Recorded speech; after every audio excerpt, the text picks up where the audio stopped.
07'nin en erkek iyi şunda yine. Kaçıncı yıllarda bu? 12. 12. yıl. Kaçki?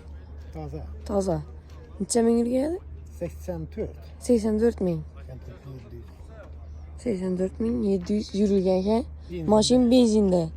En tazası maşina bazarımızda en taze 07 inşim болып tuttu.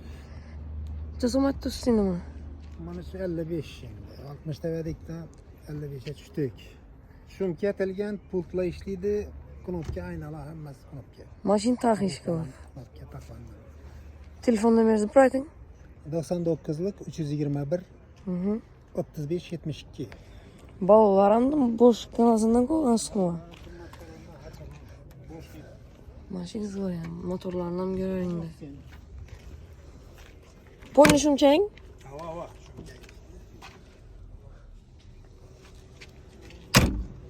Yine böyle de gerek olsa.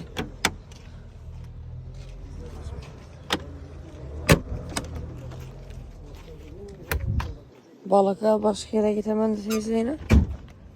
Özü yeterlice caybamın arkasında.